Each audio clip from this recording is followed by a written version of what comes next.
And I want to commend the AMA in particular for offering to do your part to curb costs and achieve reform. Just a week ago, you joined together with hospitals, labor unions, insurers, medical device manufacturers, and drug companies to do something that would have been unthinkable just a few years ago.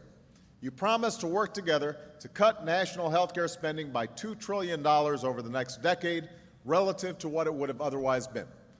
And that will bring down costs, that will bring down premiums. That's exactly the kind of cooperation we need, and we appreciate that very much. Thank you. And we need to rethink the cost of a medical education and do more to reward medical students who choose a career as a primary care physician, who choose to work in underserved areas instead of the more lucrative paths.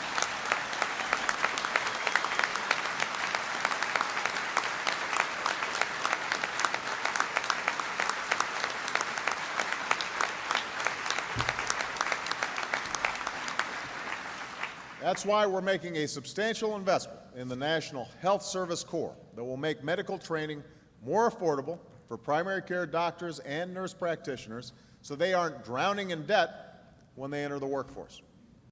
How to encourage broader use of evidence-based guidelines. I want to work with the AMA so we can scale back the excessive defensive medicine that reinforces our current system and shift to a system where we are providing better care simply rather than simply more treatment. So this is going to be a priority for me. And I know, based on your responses, it's a priority for you. And I look forward to working with you, and it's going to be difficult. But all this stuff is going to be difficult. All of it's going to be important. And the fact is, these reforms need to take place regardless of whether there's a public option or not. With reform, we will ensure that you are being reimbursed in a thoughtful way that's tied to patient outcomes instead of relying on yearly negotiations about the sustainable growth rate formula that's based on politics and the immediate state of the federal budget in any given year.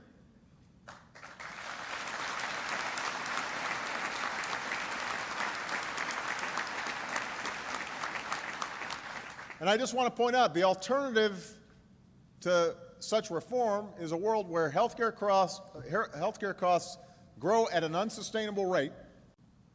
Another way we can achieve savings is by reducing payments to hospitals for treating uninsured people. Now, I know hospitals rely on these payments now legitimately because of the large number of uninsured patients that they treat.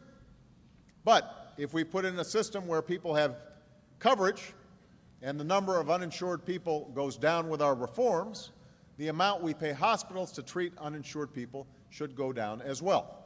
And reducing these payments gradually, as more and more people have coverage, will save us over $106 billion. And we'll make sure the difference goes to the hospitals that need it most.